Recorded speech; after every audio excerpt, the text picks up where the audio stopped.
I hope you all will be doing very well. Inshallah, today we are going to dive into the very much concept of interrogative pronoun. Dear friends, the first thing about interrogative pronoun is that interrogative pronoun is a type of pronoun. ये pronoun का एक किस्म है और हमने pronoun को शुरू किया है.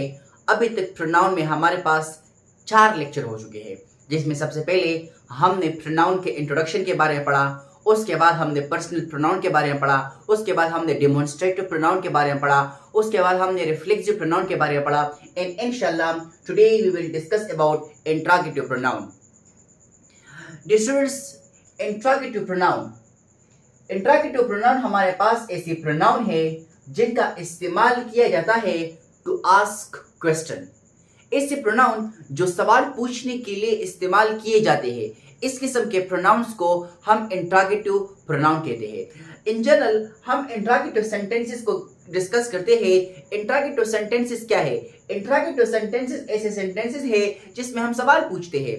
तो इंट्रोगेटिव प्रोनाउन ऐसे सेंटेंसेस जिसमें हमने प्रोनाउन का इस्तेमाल किया हो और उन सेंटेंसेस में कोई सवाल पूछा जा रहा हो, इस किस्म के सेंटेंसेस को इंट्रोगेटिव सेंटेंस कहते हैं और उनमें जो प्रोनाउन इस्तेमाल होता है उसको इंट्रोगेटिव प्रोनाउन कहते हैं.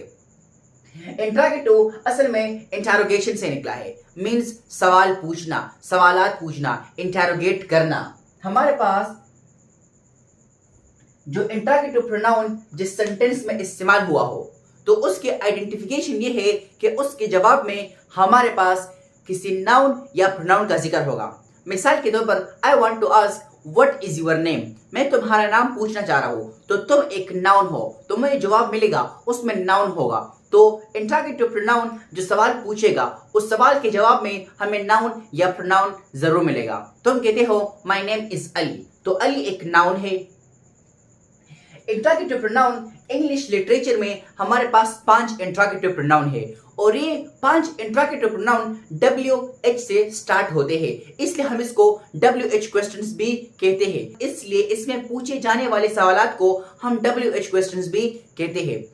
अब ज्यादातर लोग ये सवाल करते हैं कि जो 5 इंट्रोगेटिव प्रोनाउन है, इसके अलावा जो WH क्वेश्चंस में हमारे पास वर्ड्स आते हैं वो इंट्रोगेटिव प्रोनाउन क्यों नहीं है. मिसाल के तौर पर वो वर्ड्स क्या हो सकते हैं? वो वर्ड्स व्हेन हो सकता है, वेयर हो सकता है, व्हाई हो सकता है या हाउ हो सकता है. ये भी तो WH वर्ड्स ही है और ये भी सवाल पूछने के लिए इस्तेमाल किए जाते हैं, लेकिन इनको हम इंट्रोगेटिव प्रोनाउन नहीं कहते हैं. इनको क्या कहते हैं वो हम आगे आने वाले क्लासेस में इंशाल्लाह डिस्कस करेंगे. व्हेन, मैं आपसे पूछता हूं When will you arrive? यानी आप कब अराइव होंगे. आप कहते हैं I will arrive on this Monday 9 PM. ठीक है. अब इस स्टेटमेंट में यहां पर आप क्या करते हैं? टाइम को एक्सप्लेन करते हैं, टाइम को जाहिर करते हैं. और टाइम हमारे पास प्रोनाउन नहीं बल्कि एक एडजेक्टिव है. इसी तरह वेयर, जब हम वेयर का इस्तेमाल करते हैं, वेयर हमारे पास एक ऑप्शनल केस है, लेकिन ये केस भी हमारे पास प्रोनाउन की कैटेगरी में नहीं आते हैं, क्योंकि जब इसे पूछते हैं वेयर डू यू लिव, वो आपको जवाब देते हैं आई लिव इन पेशावर. अब हमारे पास पेशावर और in Peshawar, there is a difference between Peshawar and in Peshawar. Peshawar तो हमने क्लियर कर लिया है कि Peshawar is a name of city और सिटी हमारे पास एक प्रॉपर नाउन है, लेकिन इन पेशावर का कांसेप्ट हम इन द कमिंग लेक्चर्स में कवर करेंगे. डियर फ्रेंड्स, इन पेशावर हमारे पास प्रोनाउन या नाउन नहीं है, जबकि पेशावर एक नाउन है. तो आप जब कोई आपसे सवाल पूछ रहा है वेयर का इस्तेमाल करते हुए, for example where do you live, you say I live in Japan. आप ऐसे तो नहीं कह सकते आई लिव जापान. जब आप ऐसा कह सकते हो आई लिव जापान, तो ये हमारे पास एक स्टेटमेंट है और जो वेयर है, फिर हम वेयर को इंक्लूड करते हैं इंट्रोगेटिव प्रोनाउन में, लेकिन हम कहते हैं I live in Japan, means that in Japan is not a noun. तो ये हमारे पास इंट्रोगेटिव प्रोनाउन नहीं है. इसके अलावा व्हाई, जब आपसे कोई पूछता है व्हाई यू कम लेट, आप क्लास में लेट क्यों आए, in the class, why you come late in the class, तो आपको एक वैलिड रीजन देना है और उसमें हम नाउन का इस्तेमाल बहुत कम करते हैं. या जब आपसे कोई हाउ लगाकर सवाल पूछता है how do you come here, आप कहते हैं मैं गाड़ी के जरिए आए, तो ये स्टेटमेंट कुछ ऐसे है जिसके आंसर में हम प्रोनाउन या नाउन का इस्तेमाल नहीं करते. जबकि इस साइड पे जो मैंने वर्ड्स लिखे हैं, जो WH वर्ड्स लिखे हैं, who, whom, whose, which and what, जब ये लगाकर हम सवाल पूछते हैं तो जब हमें जवाब मिलता है, जवाब में हमें नाउन या प्रोनाउन मिलता है। मिसाल के तौर पर I want to ask what is your name, you tell me my name is Ali, my name is Abu Bakar, my name is Isal. तो ये क्या है, दीज आर डिफरेंट वर्ड्स और ये हमारे पास नाउन है। तो जवाब में हमें क्या मिला, नाउन मिला। मैं आपसे पूछता हूँ who called you last night, who called you last night, you answer me Mr. Ali called me last night।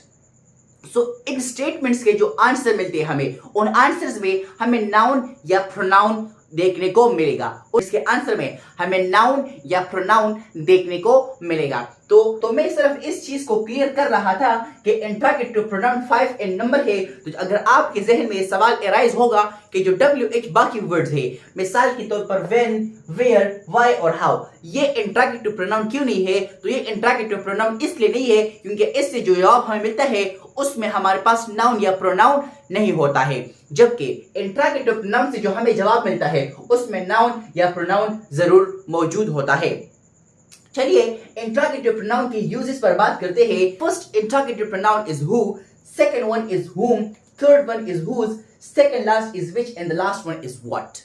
जो पहले 3 इंट्रोगेटिव प्रोनाउन है who, whom और whose, ये एक ही कैटेगरी में आते हैं, जबकि which और what ये अलग अलग कैटेगरी में आते हैं। who हमारे पास सब्जेक्टिव केस है, whom हमारे पास ऑब्जेक्टिव केस है, whose हमारे पास पोजेसिव केस है। और तीनों का इस्तेमाल किसी लिविंग चीज को एक्सप्लेन करने के लिए होता है, कोई आदमी, जानवर, कुछ भी। इसके अलावा जो विच है इसका इस्तेमाल किया जाता है नॉन लिविंग थिंग के लिए और इसको हम इस्तेमाल करते हैं टू चूज बिटवीन 2 ऑप्शंस। आपके पास 2 ऑप्शंस होते हैं और उसमें जब आपको एक को चूज करना होता है तो विच लगाकर सवाल आता है, which one is your favourite player, which one is your favourite player, Babar Azam और Naseem Shah. You will say Babar Azam या नसीम शाह। आपने जवाब एक देना होता है तो आपको बहुत सारे ऑप्शंस गिवन होते हैं, उन ऑप्शंस में से आपने एक जवाब देना होता है तो आप क्या लगाते हैं, विच लगाते हैं। तो सवाल क्या लगाकर होगा, सवाल विच लगाकर होगा। Very last interrogative pronoun is what, जिसका इस्तेमाल हम बहुत ज्यादा करते हैं। तो व्हाट जो है ये हमारे पास लिविंग के लिए, नॉन लिविंग के लिए, चीजों के लिए, इंफॉर्मेशन के लिए, आइडियाज के लिए, सब कुछ के लिए इस्तेमाल होता है। What is your name? What is your father name? What is your school name? तो ये हमारे पास मुख्तलिफ चीजों के लिए इस्तेमाल होता है। Let's discuss about some interesting example of interrogative pronoun। Dear friends, हमने ये पढ़ लिया कि interrogative pronoun 5 है, who, whom, whose, what and which। Who as a subject, whom as the object, whose possessive case में इस्तेमाल होता है, what इंफॉर्मेशन हासिल करने के लिए पूछा जाता है, जबकि which 2 चीजों में एक चीज को चूज करने के लिए इस्तेमाल होता है। Let's discuss the given cases। कहते हैं कि dash is knocking at the door. जब आपके पास पेपर में इस किस्म का MCQs आए, dash is knocking at the door और आपसे पूछे कि इसमें कौन सा इंट्रोगेटिव प्रोनाउन लगेगा। डियर फ्रेंड्स, आप इस चीज को अपने लिए इस तरह आसान करें, आप इसमें एक नाउन ऐड करें, Ali is knocking at the door. क्या बन जाएगा ये बन जाएगा Ali is knocking at the door. अब हमने कहा था कि जब सेंटेंस में नाउन की बजाय और सब्जेक्टिव केस में हम क्या लगाते हैं, हु लगाते हैं, तो इस अली के बजाय आप क्या लगा लेंगे, you add who, mean who is knocking at the door. तो ये सेंटेंस आपका सॉल्व हो गया। Number next is dash did you meet at the market. आप मार्केट में किससे मिले, dash did you meet at the market. अब इसमें पूछता है कि कौन सा इंट्रोगेटिव प्रोनाउन इस फिल इन द ब्लैंक्स में लगेगा। तो dear friends, dash did you meet at the market, इस सेंटेंस को अपने लिए आसान करें, I met Ali at the market.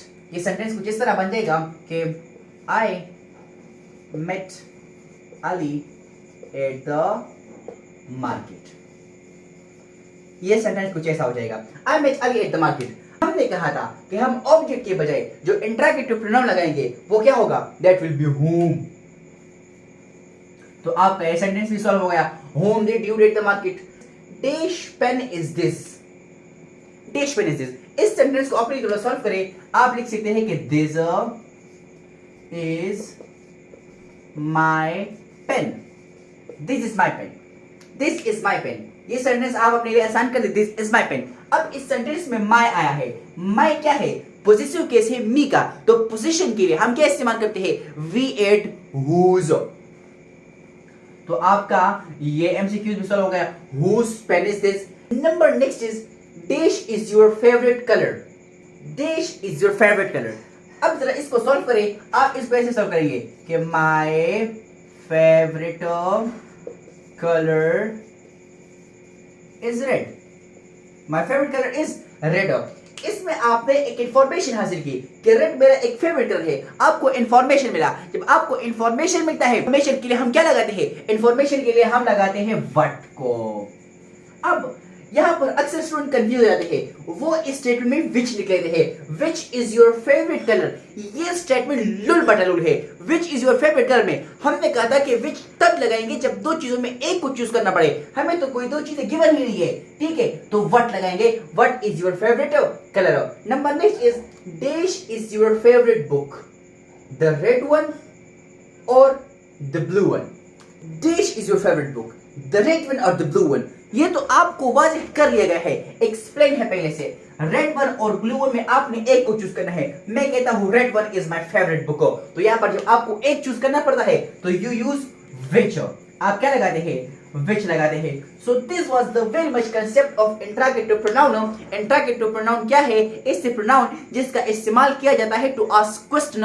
Interrogative pronoun 5 है, who, whom, whose, what and which. This is the end of today's lecture. I hope आपको हमारी आज की वीडियो पसंद आई होगी। अगर आपको हमारी वीडियो पसंद आई है तो हमारे चैनल अबूबकर को सब्सक्राइब कर दें and don't forget to press the bell icon and drop your question in the comment section and share with your friends. Thank you very much. Jazakumullah.